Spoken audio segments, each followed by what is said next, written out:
Ya,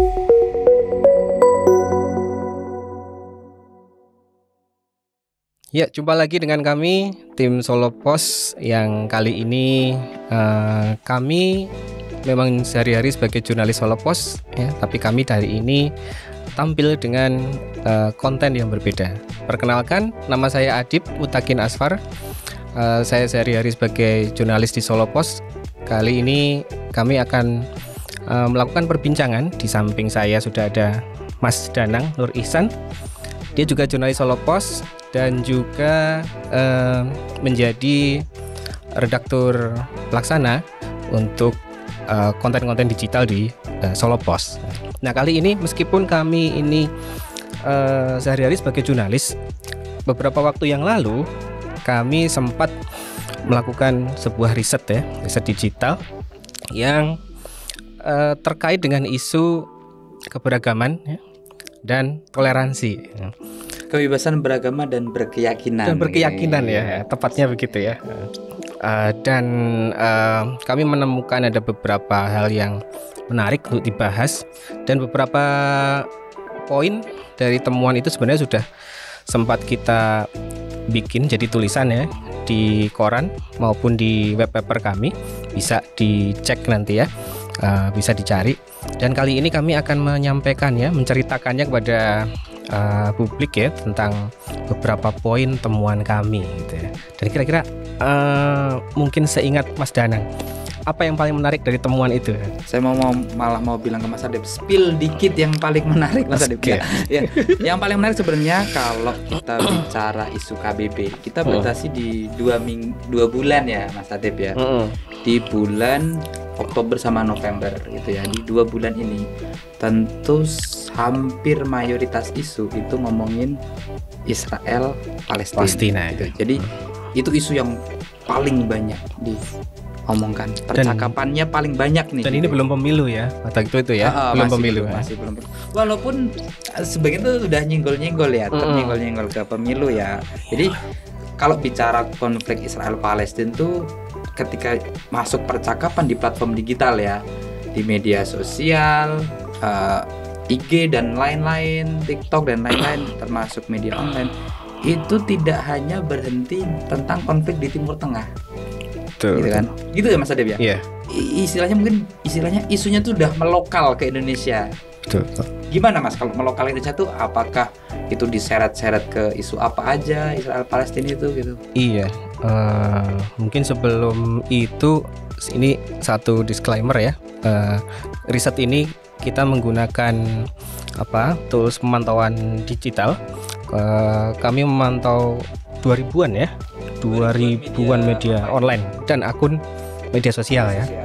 Jadi banyak sekali. Dan kami pada waktu itu selama Oktober November ya, itu ada sekitar 59 ribuan ya. Kalau Oktober November hampir 80 ribu. 80 ribu ya. 50 itu yang pas Oktober aja. Oh ya, Oktober aja, betul. Pada waktu konflik di Palestina mulai meledak ya gitu. Dan tadi sempat menarik juga gitu ketika ada lokalisasi gitu ya, dari isu dari Israel dari Timur Tengah ke Indonesia. Jadi memang di publik netizen Indonesia itu memang perbincangan tentang Israel, Gaza dan Palestina ini memang benar-benar sangat masif. Seperti kayak ada pertarungan identitas gitu ya. Dan identitas itu sampai ke soal identitas agama gitu ya. Ras gitu, dan ada ujaran-ujaran kebencian di sana gitu.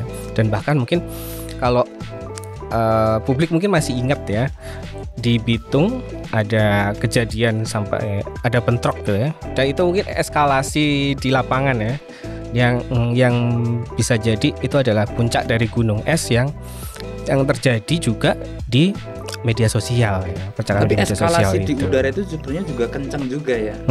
Iya kan?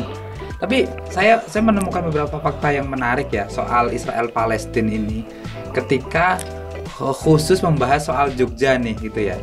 soal Jogja itu. Jadi kalau pas ngomongin Israel Palestina dan spesifik di Jogja, itu salah satu yang muncul itu nanti ada dikait-kaitkan dengan isu kepemilikan lahan bagi non pribumi gitu ya. Waduh, jadi itu sangat spesifik ya. Jadi tiap daerah itu punya kekhasan. Isu Israel Palestina di Jogja itu dikait-kaitkan dengan itu. Tapi pada saat yang bersamaan itu juga kadang jadi momentum bagi kelompok minoritas untuk menyuarakan masalah yang mereka hadapi di Indonesia juga. Gitu ya. Nah ini memang apa ya? Ini kalau di Jogja seperti itu ya. Dan kalau di Bitung karena sudah benar-benar ada kejadian ya. Dan itu kayak tambah dipanasin lagi di media sosial gitu ya. Dan kalau di total kemarin itu di Twitter aja ya. Di Twitter aja itu selama 2 bulan tersebut, Oktober November itu, jumlah konten yang kami nilai gitu ya, kami temukan ada unsur kebenciannya atau diskriminasi ya, itu mencapai 21.290 konten. Sedangkan yang non diskriminasi lebih banyak sebenarnya, yaitu 45 ribuan. Tapi kalau di di persentase ini sebenarnya cukup besar gitu ya. Jadi sampai 45%-an gitu ya. Jadi ini kan cukup besar sebenarnya. Tapi kayaknya yang menarik bukan hanya itu Mas Adib ya. Jadi mungkin kalau dari jumlah konten sekitar 30%. Tapi dari sisi engagement, konten yang mengandung diskriminasi itu engagementnya tergolong lebih tinggi. Masalahnya itu ya. Menimbulkan pro kontra gitu ya. Betul, Orang akan cenderung akan terpantik gitu ya. Nah ini memang dari catatan kami ya, memang paling banyak itu kontennya di Twitter. Itu rumah buat ini ya. Iya. Rumah bukan rumah. Kontennya baru kontennya. Apa istilahnya itu volume jumlah percakapannya ya. Iya. Okay. Tapi paling besar untuk dalam hal engagement atau interaksi, jangkauan dan sebagainya itu di YouTube. Jadi bisa jadi YouTube kontennya nggak terlalu banyak, tetapi view-nya banyak, yang komentar banyak gitu ya. Iya. Dan kalau Twitter sekarang kan memang cenderung lebih segmented mungkin ya. Artinya ada kalangan usia tertentu atau tingkat pendidikan tertentu yang sekarang masih suka Twitteran gitu. Tapi kalau YouTube sekarang kan mungkin hampir semua kalangan usia dan pendidikan itu mengakses YouTube ya.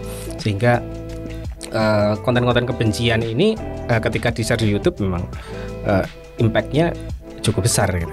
Lebih besar ya. Oke. Kalau yang di YouTube tuh biasanya polanya kayak gimana sih? Pola-pola kontennya. Iya. Kami menemukan hal yang meriatinkan sebenarnya kalau menurut saya gitu ya. Jadi isu yang menonjol di YouTube pada waktu itu memang seperti di Twitter, itu tentang konflik Palestina. Sama ada beberapa tuduhan penistaan agama gitu ya. Tapi yang paling menonjol pada waktu itu adalah soal konflik Israel Palestina. Dan konflik Israel Palestina ini bukan hanya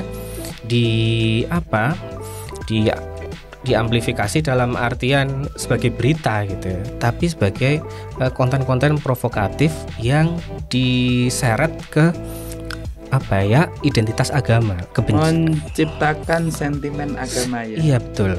Nah, jadi sentimen agama ini yang mengerikan gitu. Bukan hanya yang Muslim membenci Yahudi atau membenci Israel gitu ya. Tapi juga ada yang sebaliknya gitu. Ada yang pro Israel dan kemudian membenturkannya dengan agama. Dan yang memprihatinkan juga membenturkan ini dengan kasus-kasus intoleransi yang diterima ya, yang dialami oleh teman-teman atau saudara-saudara kita yang minoritas atau non muslim ya. Tapi berarti yang disampaikan Mas Adib ini potretnya itu terlihat di data ya, bahwa jumlah konten yang memuat diskriminasi atau kebencian itu jauh lebih banyak yang di YouTube ya. Yang di YouTube ya. Lebih banyak, artinya kontennya memang lebih banyak bermuatan diskriminasi atau kebencian. Ada selama 2 bulan itu ada 1339 konten ya. Padahal total kontennya itu ada 2400-an, berarti 50% lebih. Engagementnya juga jauh lebih gede. Sampai setengah juta lebih nih ya engagementnya. Jadi engagementnya sangat tinggi nih. Berarti kalau Mas Ade melihat apa sih yang menyebabkan konten-konten diskriminasi atau kebencian itu malah mendulang engagement gede atau memantik komentar yang banyak, itu kenapa gitu ya? Iya, apa ya? Ada beberapa teman gitu ya yang ketika pernah ngobrol tentang ini itu menyebut menduga ya bahwa ini memang tidak semua bukan tidak semua ya, hampir semua percakapan di media sosial itu tidak organik kayak gitu. Ada yang bilang seperti itu ya. Organik. Mungkin itu tidak sepenuhnya benar. Saya juga tidak terlalu sepakat. Tapi yang saya lihat adalah memang ini kayak semacam potret gitu ya, hawa apa ya, alam bawah sadar masyarakat Indonesia yang memang masih menyimpan masalah yang belum terselesaikan. Bara gitu. Itu satu kata ya. Ada bara gitu. Bara intoleransi. Ya intoleransi mungkin baru sesuatu yang barangkali kita sering tolak gitu. Enggak lah, saya nggak mau jadi intoleran. Tapi kadang-kadang kita masih juga secara tidak sadar kita masih intoleran gitu. Atau kadang gini ya, mungkin komentar satu yang pedas kemudian membalas atau memancing atau men-trigger munculnya komentar saling berbalas, komentar saling. Betul. Itu kan akhirnya menjadikan engagementnya gede ya. Nah ini kan repotnya gitu, ketika engagementnya gede kan dia potensi view-nya juga menjadi gede gitu ya. Akhirnya quote and quote mungkin perang udara ya, perang saling serang berbalas komentar lah ya, mungkin kayak gitu ya. Betul. Dan ini ada yang menarik juga di YouTube, di Facebook ya. Di Facebook ini ada pola gitu. Kalau orang itu mau komentar di komentar yang ada ujaran kebenciannya, itu komentar di postingan akun-akun dengan follower besar. Oke. Organik nggak itu kira-kira? Ada yang organik, ada yang enggak mungkin ya. Kalau saya lihat gini, misalnya akun yang sering dipakai ya, yang sering maksudnya ditaruh komentar. Misalnya saya mau naruh ujaran kebencian ya, saya cari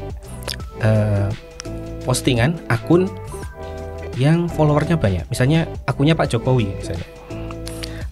Dan itu salah satunya ada itu tentang Palestina kan. Pada waktu itu Pak Jokowi, Presiden Jokowi melepas bantuan dari Indonesia ke Gaza gitu ya. Nah, fotonya disebar di akun Facebook itu, akun official gitu. Terus kemudian di komen banyak orang. Dan komennya itu, nah ini ada yang turut prihatin dengan kondisi di Gaza gitu ya. Tapi ada juga yang bilang begini, banyak ya, bukan hanya 1-2 ya, tapi banyak bilang seperti ini. Tolong Pak Presiden diurus masalah-masalah diskriminasi yang kami hadapi ya kan? Minoritas seperti kami yang masih sering mendapatkan diskriminasi. Untuk apa memikirkan konflik-konflik yang ada di sana gitu ya. Sedangkan kami sendiri mengalami diskriminasi seperti itu. Kalau kayak gitu gimana sih tonnya jadinya ya? Apakah jadi positif atau negatif Pak? Karena kan ya suka nggak suka diakui memang sebagian kelompok minoritas itu masih mengalami diskriminasi ya dalam beberapa aspek ya.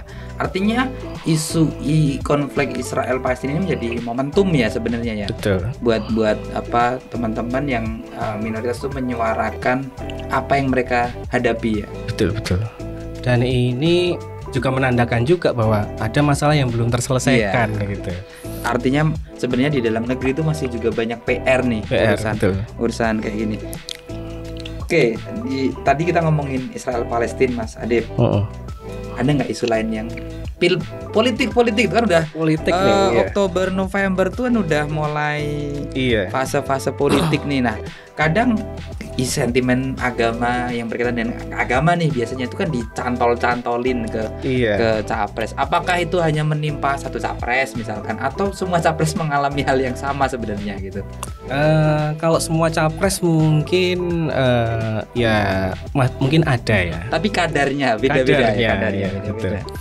Karena ini terkait juga dengan konflik Israel Palestina kan memang ya mau nggak mau kita harus mengakui gitu bahwa ada sentimen agama dalam konflik itu dan perdebatannya di media sosial. Dan itu juga terkait juga dengan misalnya perbincangan tentang salah satu capres misalnya. Salah satu capres misalnya saya sebut aja Pak Anies misalnya kan, Pak Anies Baswedan. Dia sering dianggap ya karena sejak Pilkada Jakarta kan dia identik gitu ya. Dengan maaf ya Pak Anies ya, politik identitas dan sebagainya gitu ya. Dan itu sering juga digoreng di media sosial, termasuk dalam isu ini gitu ya.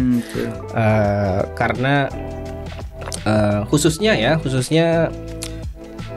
narasi-narasi pro Israel ini beberapa kali disebut.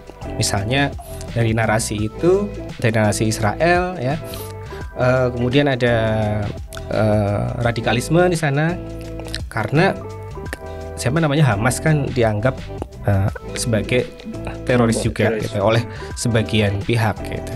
Dan di lokalkan nih di dalam negeri menjadi diseret ke tokoh yang ada di dalam negeri gitu ya. Taliban lah dan sebagainya itu muncul lagi, meskipun tidak segede yang sebelumnya. Tapi untuk calon lain sepertinya juga iya ya, walaupun kadarnya tidak semasif itu ya. Kalau misalkan yang di Jawa Tengah itu kalau nggak salah Gibran juga ada isu itu yang soal kasus di Solo itu dikait-kaitkan Ganjar Pranowo juga ya.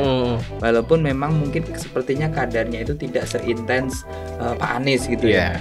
Jadi sebenarnya isu beragama ini kemudian dicantol-cantolkan berkaitan dengan isu politik. Tapi kalau yang nyantol-nyantolin isu politik itu lebih banyak organik atau ada pendengung dari sebelah nih gitu ya, yang sengaja attack gitu ya? Ada sih pendengung ya. Oke. Pendengung. Dan kita menemukan misalnya kalau di Twitter itu ada beberapa akun yang kita itu sudah kenal sejak lama gitu ya. Sejak 2000 berapa ya? 14 mungkin udah ada ya. Sebelumnya mungkin ya. Sejak 2012 gitu ya. Jadi perang media sosial kan untuk kampanye politik kan sudah sejak itu ya, 2012-an gitu ya.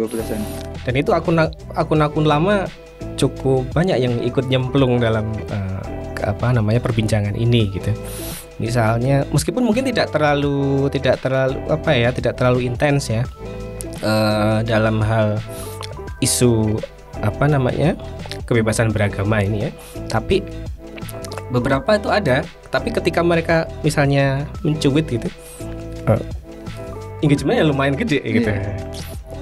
Itu kenapa ya?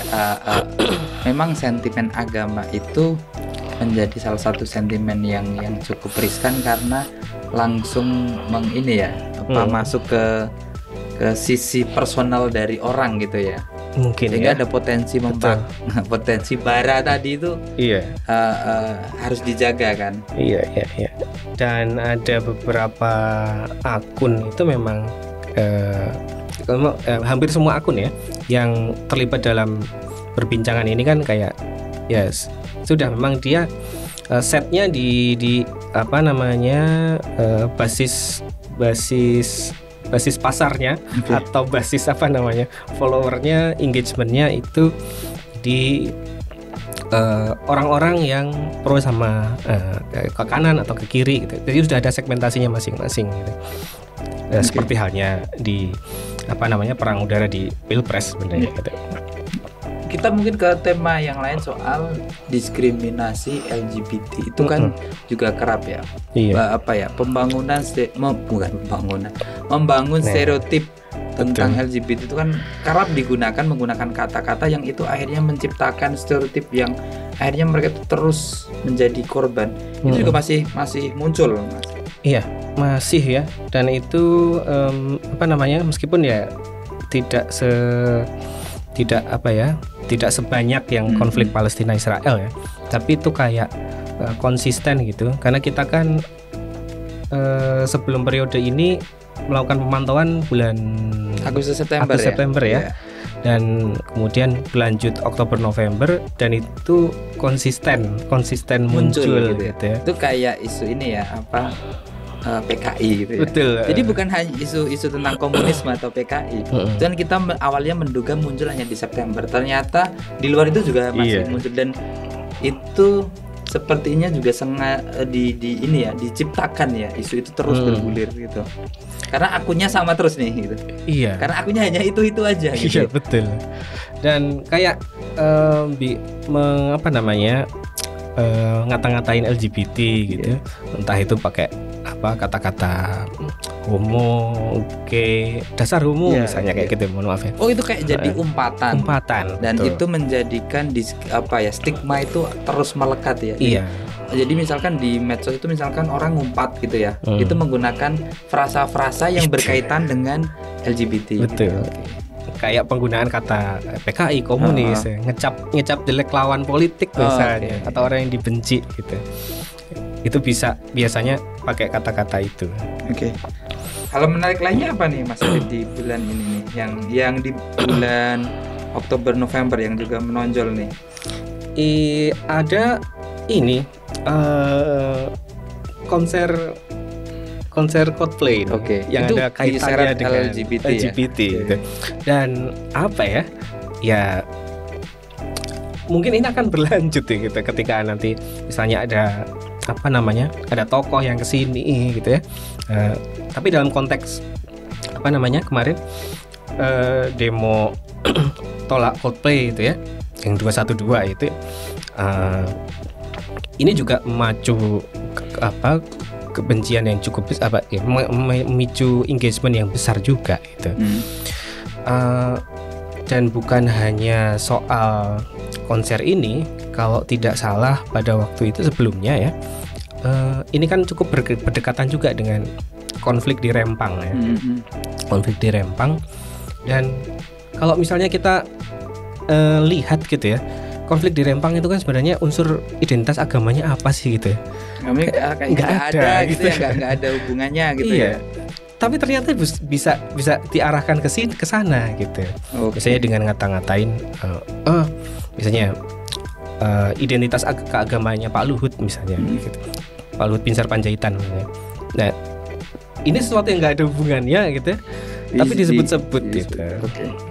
Nah, kalau tadi kan kita sebenarnya udah nyinggung ya beberapa kali soal apakah ini organik atau enggak gitu. Dari pemantauan itu apakah juga terlihat ada aktor-aktor yang punya pola yang memang khusus, misalkan menyuarakan atau kontennya itu mengandung unsur diskriminasi atau kebencian, misalkan di YouTube gitu, ada nggak sih aktor yang memang intens gitu, dia punya pola, kan kita bisa kelihatan tuh kalau misalkan yang diposting atau uploadnya tuh hanya itu tema tentang seperti itu dengan narasi yang seperti apa gitu. Iya, ada Mas di YouTube itu kita itu kemarin menemukan ya, ada yang kalau masih ingat yang channel YouTube Kanal Kristus itu ya, Laskar Kristus ya. Itu Mas Jandang yang menemukan pertama itu. Di situ kaget ya, memang isinya banyak akun konten provokatif di sana gitu ya. Termasuk juga dalam isu Israel Palestina. Itu di satu sisi. Di sisi yang berbeda ada juga akun gitu. Namanya Avenger Muslim Channel. Iya. Jadi dua sisi gitu ya. Sama kerasnya. Oke. Di X atau di Twitter juga muncul juga ya. Polanya hampir sama ya. Hampir sama ya. Cuman karena Twitter engagementnya tidak besar, tidak setinggi YouTube ya. Itu. Oke, kalau kita ngelihat sebenarnya dari yang agak menarik itu kalau kita mengcompare itu di November itu percakapan tentang KBB itu sebenarnya sudah agak turun secara jumlah ya. Tetapi engagementnya dia terjaga tinggi gitu ya. Nah, hal-hal semacam itu kadang apa sih yang menjadi penyebabnya, Mas Adit? Ini yang ngomongin soal KBB udah berkurang banyak, tapi ternyata engagementnya masih tinggi. Kadang kayak gitu terjadi seperti apa? Mungkin kalau menurut saya karena ini ya, karena memang apa namanya isunya ini memang sangat apa ya, sangat melibatkan sentimen identitas gitu ya, karena ada konflik Palestina ini. Dan bukan hanya di udara, di lapangan pun juga sudah ada kejadiannya gitu ya, di Bitung. Itu satu contoh aja gitu. Dan sampai hari ini pun perdebatan tentang Gaza ya, konflik di Gaza itu masih terus berlanjut ya. Kalau kita melihat ya di postingan-postingan, tapi cuman kita belum melakukan kajian lagi ya. Jadi memang konten-konten yang melibatkan emosi yang tinggi itu memang engagementnya cenderung jauh lebih tinggi. Beda cerita kalau yang di sebelumnya itu di Agustus September, yang gede ini kan soal isu penistaan agama yang dituduhkan ke Panji Gumilang ya. Dan barangkali mungkin itu kontroversial juga gitu ya, isu yang sangat kontroversial, ada hubungannya dengan identitas keagamaan. Tapi ketika dalam konflik Israel Palestina gitu, ini kan kayak dua identitas agama dibenturkan kayak gitu, dan itu ngeri juga ya melihatnya. Nah, kalau isu berkaitan konflik agama itu memantik banyak engagement atau respon, sedangkan kan di media online atau di media sosial itu kan juga banyak konten-konten yang edukatif ya, mengajak toleransi ini kayak gitu tuh engagementnya malah rendah ya Mas. Betul, tapi betul. ada ya, ada tapi nggak banyak yang quote unquote memberikan reach-nya jang view-nya juga nggak tinggi. Nah, ini kan berarti PR nih. Betul. PR untuk campaign bagaimana toleransi dan sebagainya dengan packaging, dengan kemasan yang bisa memantik engagement dan view yang tinggi gitu ya. Menarik itu. Ya kan kalau yang ngomongin soal yang benturan ini kan itu mantik sisi personal ya, identity ya. Tapi ketika kita bicara soal toleransinya gitu ya. Saat kita bertoleransi, kita dengan agama yang berbeda seperti apa, itu engagementnya kelihatannya masih belum tinggi-tinggi banget. Berarti itu PR dari sisi bagaimana membungkus kontennya. Ini PR buat ini ya, para konten kreator ya. Iya, yang punya kesadaran untuk menjaga kontennya untuk bersih dari konten-konten diskriminatif, juga penggunaan identitas untuk menyerang orang gitu ya.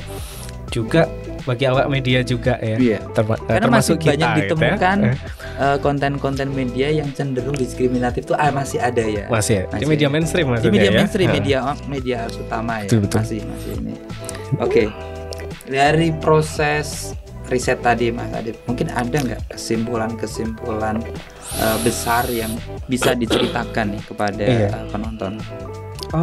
Yang pertama kalau untuk platform X gitu ya atau Twitter, itu konten-konten diskriminatif itu muncul dari akun-akun pendengung. Gitu. Dan ini perlu diwaspadai ya, karena akun pendengung ini nggak hanya muncul pada waktu ada konflik seperti ini, tapi juga sering muncul dalam kontestasi politik. Ini habis pilpres ya, mungkin nanti habis pilkada, menjelang pilkada eskalasinya akan naik lagi gitu. Mungkin nanti terutama kayak pilkada-pilkada yang jadi sorotan misalnya, pilkada Jakarta misalnya, kita nggak tahu ya, atau mungkin pilkada di Jawa Tengah atau yang populasinya gede gitu ya. Terus kemudian seperti yang dikatakan tadi gitu ya, di media sosial itu ada dua kubu gitu yang saling berhadapan, berbenturan gitu ya. Ada akun-akun tertentu yang mengada di sebelah sini, yang kemudian di pihak sebelah sana ada sekelompok akun yang lain gitu. Dan ini konsisten untuk saling membenci gitu ya. Meskipun kita juga ada beberapa melihat ini ya, ada konten-konten yang berupaya memberikan kayak pencerahan, jadi penengah gitu, Mungkin kalau salah satu contohnya itu di Twitter terkait dengan perdebatan Israel Palestina itu ada misalnya kayak akun-akun yang menjelaskan sejarahnya gitu. Neo-histeria itu. Histeria itu. Dia menjadi penengah gitu kan, menjernihkan gitu ya, duduk perkara gitu ya. Jadi dia tidak apa ya, tidak membela sebelah sini atau sebelah sini gitu ya. Hanya menjernihkan perkara saja gitu ya. Dan itu perlu diapresiasi ya. Kemudian banyak akun ini ya, akun provokatif gitu, yang ketika mereka itu kayak konsisten gitu menggunakan sentimen-sentimen kebencian pada minoritas gitu untuk melabeli orang yang dibenci gitu ya. Misalnya kayak dasar PKI, dasar apa homo dan sebagainya gitu ya. Jadi kayak menggunakan identitas kelompok minoritas untuk menjadikan itu sebagai cap buruk bagi orang lain. Dan ini kayak jadi udah jadi kelakuan lamanya netizen Indonesia gitu ya. Gitu kira-kira. Dan yang perlu diwaspadai mungkin bukan hanya soal jumlah kontennya gitu ya, tapi tadi engagementnya yang luar biasa. Okay. Nah berarti kan ya ini biar kayak peneliti beneran. Ada saran nggak nih, saran gitu kan? Ini sarannya tadi yang pertama dari Mas Danang tadi ya, PR buat konten kreator ya. Tapi juga pendidikan multikulturalisme itu juga penting ya. Betul sekali ya. Jadi lebih inklusif, artinya semua lebih multikultural sejak dini, dan itu harus ditanamkan sejak dini. Itu juga PR besar juga ya. Betul. Dan pemerintah ini juga masih punya PR nih, karena tadi ketika ada misalnya Pak Presiden melepas bantuan untuk Gaza misalnya, ada suara-suara yang menyatakan bahwa kami di sini masih mengalami diskriminasi gitu. Tolong perhatikan masalah ini. Jadi ini kayak apa ya, suara-suara ya yang sudah lama terpendam. Iya, menunjukkan masih ada PR, masih ada tantangan di Ya itu tadi ya teman-teman, perbincangan kami tentang hasil pemantauan kami terhadap perbincangan di media sosial ya, terkait isu kebebasan beragama dan berkeyakinan atau KBB selama bulan Oktober dan November. Sebenarnya ini adalah periode kedua kami melakukan riset seperti ini, sebelumnya di bulan Agustus dan bulan September. Dan kesimpulan akhirnya gitu ya, kayak kesimpulan utamanya sebenarnya masih sama, masih banyak konten-konten diskriminatif yang bertebaran di media digital kita gitu ya. Dan ini PR bersama bagi semua pihak, bukan hanya pemerintah, bukan hanya negara, tapi juga para konten kreator, jurnalis gitu ya, untuk menjaga ruang digital ini jauh dari relatif bersih lah, lebih bersih lah gitu dari konten-konten diskriminatif dan ujaran kebencian. Terima kasih sudah menyaksikan. Sampai jumpa di edisi-edisi berikutnya. Terima kasih.